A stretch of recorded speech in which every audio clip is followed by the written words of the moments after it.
It's so hard for me to sit back here in this studio looking at a guy on here hollering my name when last year I spent more money on spilt liquor in bars from one side of this world to the other than you made. You're talking to the Rolex wearing, diamond ring wearing, kiss stealing, wheeling dealing, limousine riding, jet flying, son of a gun, and I'm having a hard time holding these alligators down.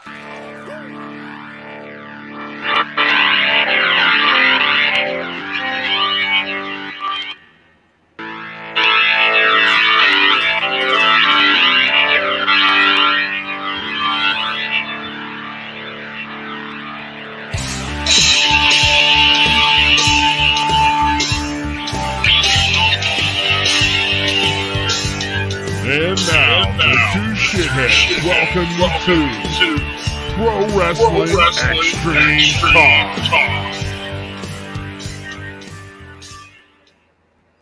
Man, I can't get over that intro, bro. Great production. Yeah. Thank you, Mr. DeFazio. So welcome to another episode of Pro Wrestling Extreme Talk. We just keep going, man. What's that? We just keep going. Yep. We are on, day 4 of 2-a-days? Day 4 of 2-a-day. Well, there's been a couple bumps in the road, but yeah, day 4. But tonight we got Damien Wayne on the show tonight, and he is from Tennessee. So let's bring Damien on. Hello, Damien. Guys? Welcome to Pro Wrestling Extreme. How are you? I'm doing great, man, and definitely major props on that intro there, man. That song is badass. Yeah. Thank you. Appreciate it. Good friend of ours, Todd DeFazio. He has his own Idiot Radio. If you ever get a chance to check him out. Most def. Some pretty cool stuff. So, Damien, tell us a little bit about yourself. Hey, man, originally out of Virginia, so out of the Mid-Atlantic area, about 2002, at the ripe old age of 30, I decided to give this crazy-ass world of professional wrestling a shot. It's been a lifelong dream since 7, and, I graduated high school in 89, and, there weren't no small guys in wrestling, and I reached out to Luthez, and he was like, man, you got to weigh at least 200. So I kind of put wrestling on the backside, had a family. And like I said, all of a sudden 30 come around. I had a local promotion that I stumbled upon, and I went for it. And 20 years later, almost, here I am. Very cool. So what would you say was your inspiration? Like, well, let me say it another way. What was your first memory of the wrestling business? Well, I was 7 years old, so that was about like 1978. Of course, watching Saturday morning cartoons and changing channels. Stumbled across Crockett Promotions, Mid-Atlantic Championship Wrestling. I honestly couldn't tell you who was on the TV at the time wrestling, but I was hooked. That's all it took. I was hooked, and I grew up in Hampton, Virginia, so I had Crockett Promotions coming to Hampton Coliseum, and then I'm 20 minutes up the road had the Norfolk Scope, and hour up the road had the Richmond Coliseum. So, man, I was pretty spoiled as a kid growing up, and so that I was, like I said, I was hooked. I was hooked from the day I saw it. Yeah, that's amazing to have all them promotions that close to you.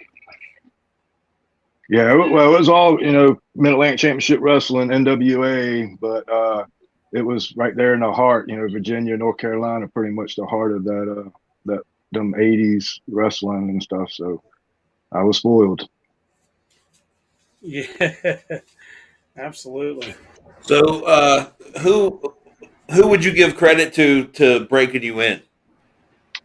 Well, like I said, Phil Brown, Preston Quinn, they were my two trainers. They were out of Virginia. They were wrestling pretty much all over Virginia, North Carolina, South Carolina, that area at the time. And the school I attended, my class was the very first class. I want to say it was probably around November I stumbled upon them. November of 2001. School opened up in March of 2002, and that's when we started training. So it was Preston Quinn, Phil Brown. I prayed to the Lord every day. I got trained the way I got trained by two guys that put their heart in it, weren't worried about the money, and they taught us the right way. Awesome. So, what feds do you currently work for now? And tell us some of your past feds that you also work. Currently, with the pandemic, things are starting to open up. I'm currently the AIWF World Champ, so I try to hustle that belt. The wrestler makes the title, so it's up to me to hustle it out there. So I'm trying to get that out there. New South out of Franklin, Kentucky, I would consider my my home promotion. Right before the pandemic, we were running about every other Friday night, and had a good little crowd that comes out to that. I wrestled. I would also say one of my main promotions is World Class Wrestling Alliance out of Arkansas. Well professionally ran promotion, great talent. They use a lot of good talent out of Texas. And then I try to get back home to Virginia as much as I can. There's a promotion out there, UEW, United Elite Wrestling, pretty much out of the Richmond area. But I would say those are my top three if I had to put a list out. But I'm one of the guys that just tries to go. I don't stick to one spot. I just like going anywhere I can go, and just keep hustling. 20 years old, 20 years in, almost 50 years old. I'm still traveling them roads, man. Kudos to you, man. So yeah, that's tremendous. Yeah, definitely. So who can you say was the best worker you worked with so far in your career? Oh man, that's a hard list because I could sit here all night and put guys over that I've been in the ring with, from the Vordell Walkers to the Sean Denny's to the Scotty Blazes to I've been blessed to wrestle almost the majority of the idols that I grew up watching. My top 5 guys that I feel are ever in the business, even before I got into business, was Tully Blanchard, Barry Windham, Jake Roberts, Terry Funk, Rick Rude. And I've had the pleasure to meet and learn from every one of them except for Rick Rude. So that's a blessing right there. But trying to put it down to one guy as being the best, man, that's just too hard. It's way too. That is a rough list. I've been blessed, very blessed to wrestle some of the best guys.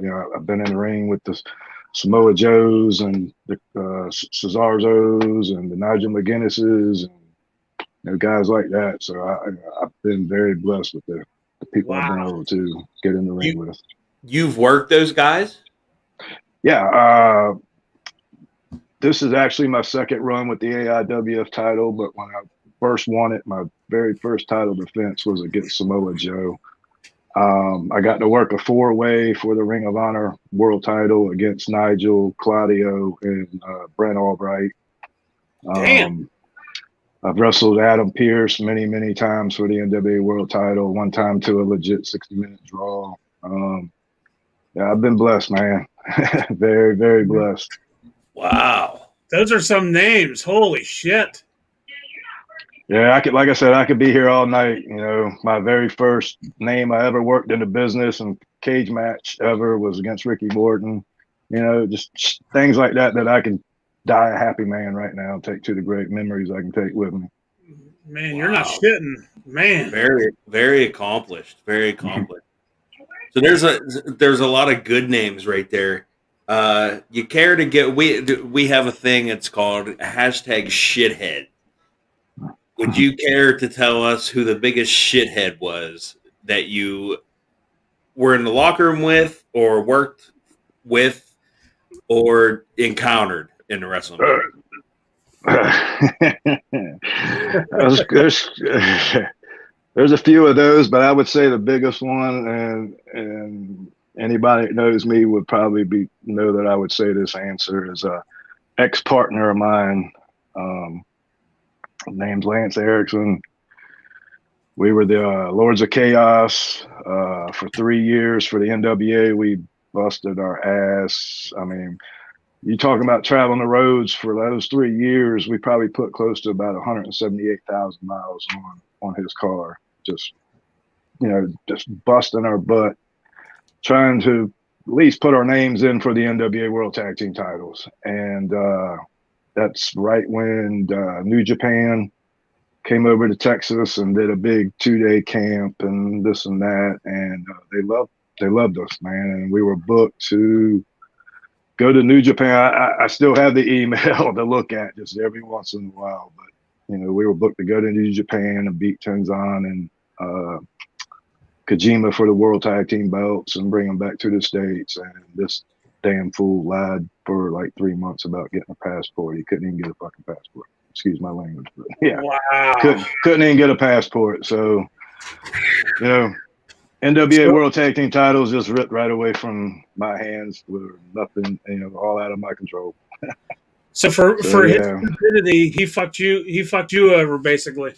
No, very, very. Wow. Very much so.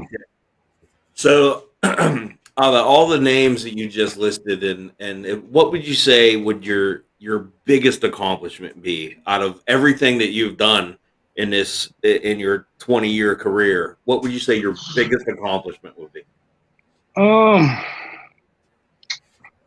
Well, there are a couple things. Growing up on the NWA, and granted, it's not the same as what I grew up on, but those 3 letters still mean the world to me. And to, there's another thing. I was told for 3 months basically that I was going to win the NWA world title. That was when Pierce and Cabana had that little thing and threw the belt down and whatnot. But I was supposed to win it the night of that 8-man tournament in New Jersey. And I drive 8 hours to New Jersey only to walk into the building and get told, well, since everybody knows you're going to win the belt, we're going to swerve the fans and put it on Cahagas. So, twice I've had world titles ripped away from my hands, but just wrestling for that belt, man, just wrestling for the belt.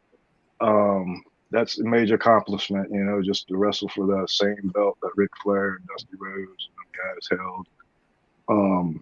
Winning the NWA national title 3 times is a major accomplishment for me. Again, being NWA, same belt that Wahoo and Tully and all them guys won.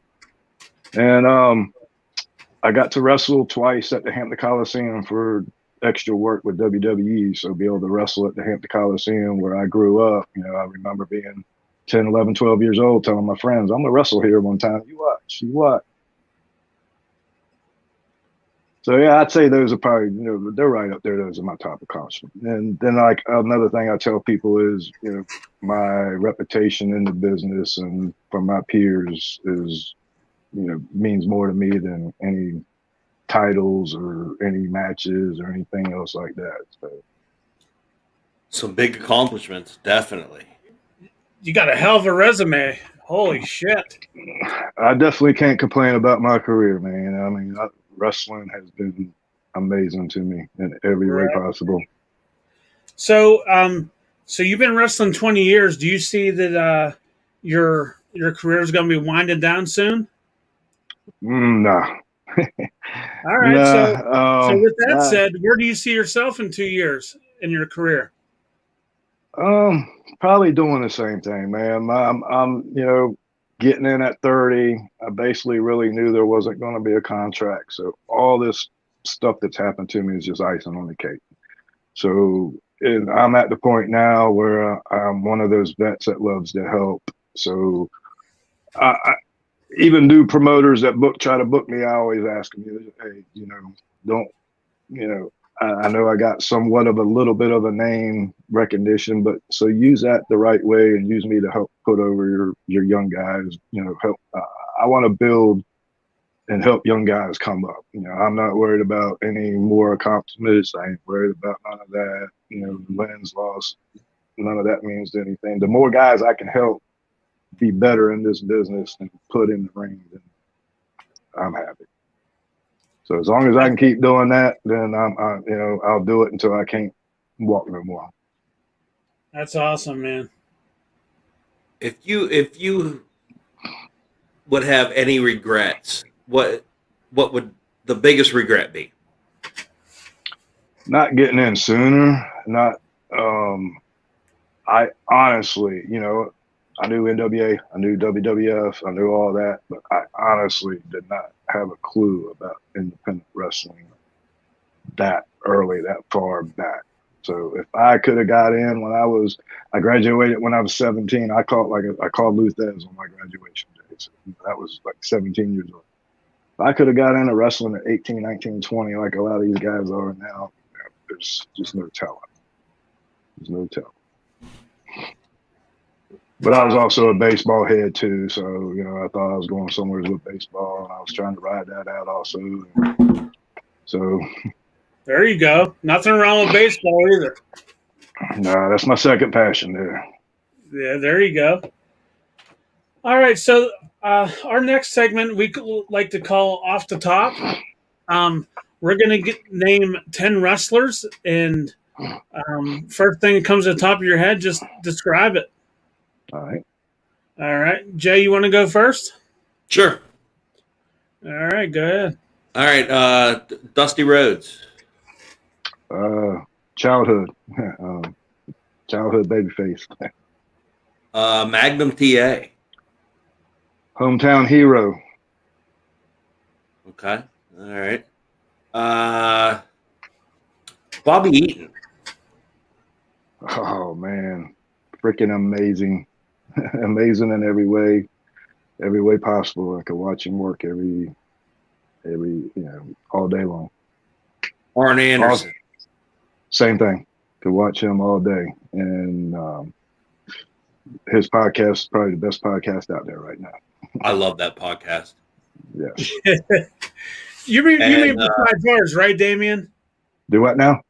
You mean besides ours? Ours is first, then ours. There we go. We'll do that. And I think I'll arm a job for you. Ric Flair. Childhood heel. I mean, what else can you say about Flair other than just being the GOAT? Absolutely. All right. How about Barry Windham? Oh, that's one of my favorite. He's my number 2 all-time greatest. I mean, who else can be 6'6", 280 and as smooth as Barry Windham? At one time, the best worker in the business, yes. I think. Yes, probably around 87, 88. You couldn't touch him. Yep. How about Sting? One of the few baby faces that I actually big Sting fan. Awesome. How about The Undertaker? Love his work. I even liked him as Mean Mark. I saw the talent. You could say back then the look, other than size. His look. He might not have had a look other than his size, but I mean, his ability in the ring was amazing. All right, and this one's going to be random. How about Johnny B. Bad? I don't know why that just popped into my head. Hold on. It just popped in. I don't know why. Okay. I'll run with it because, hey, for some reason, I'm probably one of the only few Johnny B. Bad fans. I dug the character. I just didn't think it was done right. But I was I thought the character was pretty, he pulled it off great, had a great look, wasn't too bad in the ring. And I just think they kind of brought it along the wrong way. Right. All right, and then the last one. How would you describe Damien Wayne in one word? Uh, my nickname, unpredictable. I don't even know what I'm going to do in the ring. So, if I don't know what I'm going to do, the fans sure in the hell don't know what I'm going to do. Yeah. Love it. All right, buddy. So go ahead and plug your social media. Plug away. I basically do Facebook. That's where I do most of my promoting at. And you can find me at Dan. I do have Instagram, Underpredictable One, 71. If I'm not mistaken. Don't even know my own Instagram handle. But I'm not up there too much. But I have a Twitter. I don't use Twitter, so I'm not even, I'm kind of I hate Twitter. But so I'm not even gonna put that over, but I do have an online store for my merch. I'll put that over. That's prowrestlingent.com/Damien-Wayne. I got 4. Supposed to be a new one coming up on today, so I should have 5 different shirts up there for sale. And like I said, Facebook is basically you can find me promoting my shows and where I'm going to be and whatnot. If you have any old merchandise, send them our way. We'll show them off for you. Definitely, I'll see what I can dig up. The wifey got a hold of that cricket machine, and she's going to town for me, Jack. There you go. Absolutely. I'd be happy with the hat, and I don't know what JJ would like, but you might have to buy 2 hats for both of our heads because we got some big hats. Ain't nothing wrong with that. Yeah. All right, so we got 2 random questions for you. All right. All right. So, are you a WWE or AEW guy right now? Right now, I'd say WWE, but it's kind of hard to watch either one of them. Oh, I'm a YouTube and watch the oldies. There you go. So obviously, I know why you probably don't watch WWE is probably because the main reason why I don't, because it's horrible.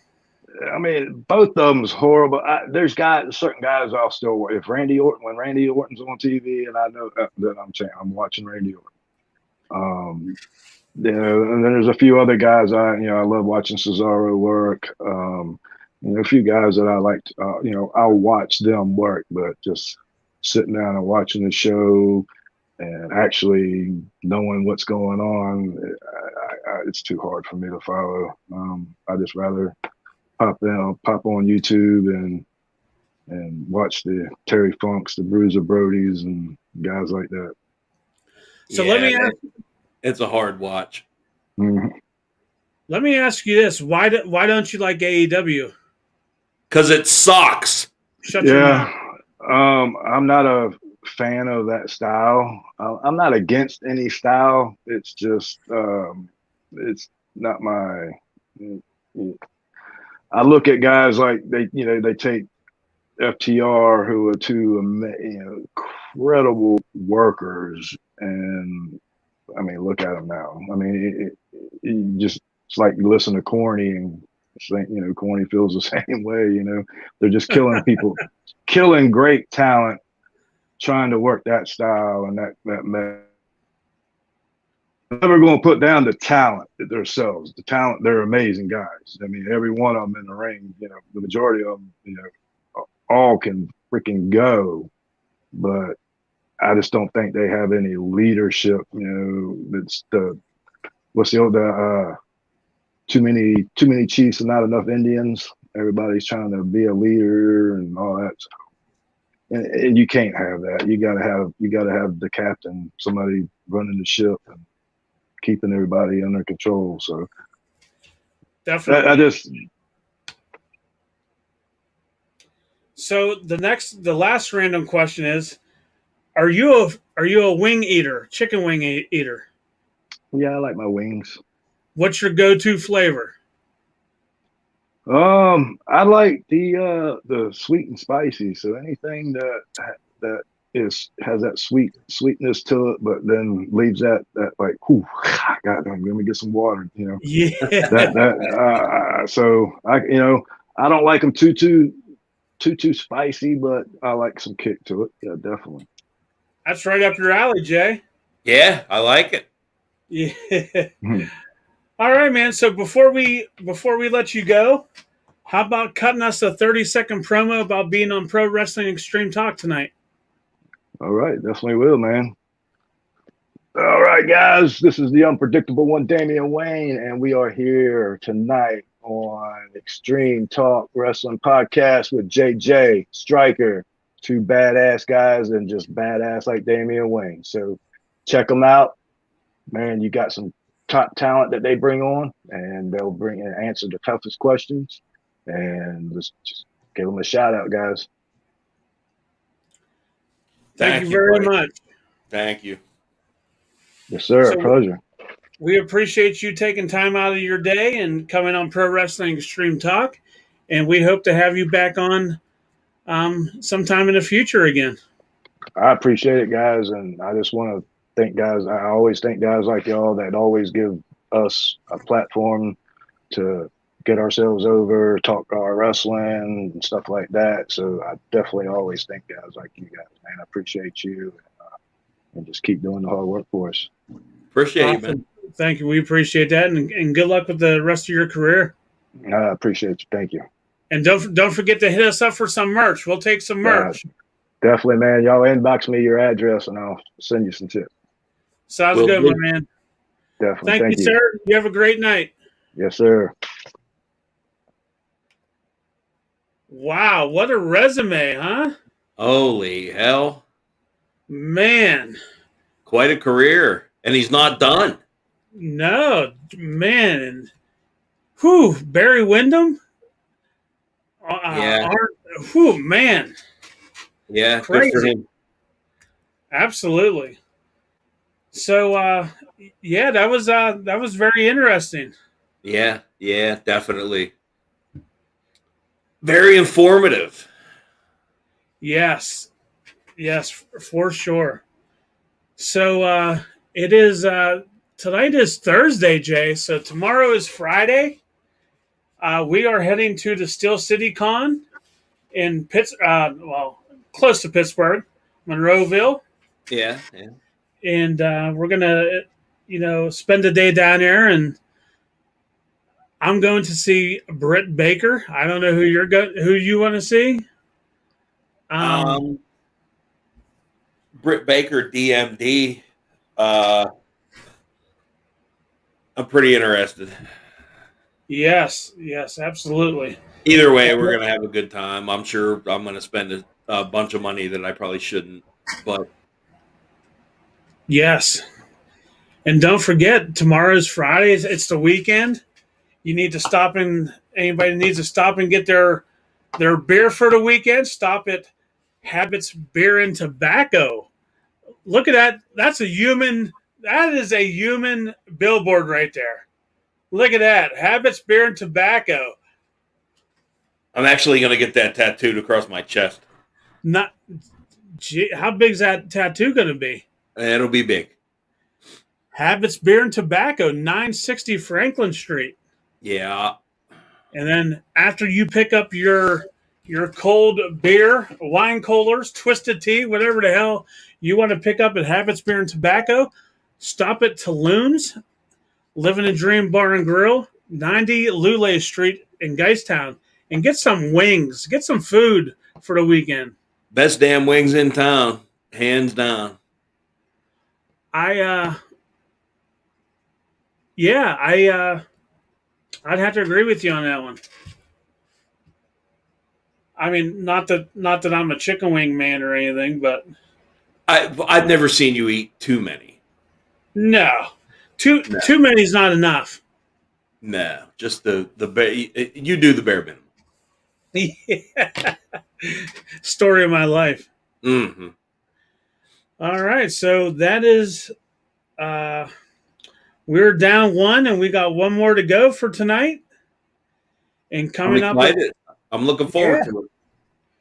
Coming up at 8 around 8 o'clock, we got, let's see here. Let me get this right. Yes, please get something right. Southern Discomfort is coming up next with Snake Williams Jr. and Jebediah Blackhawk. So we will be back here shortly close to 8 o'clock for our next show, and we will see you then.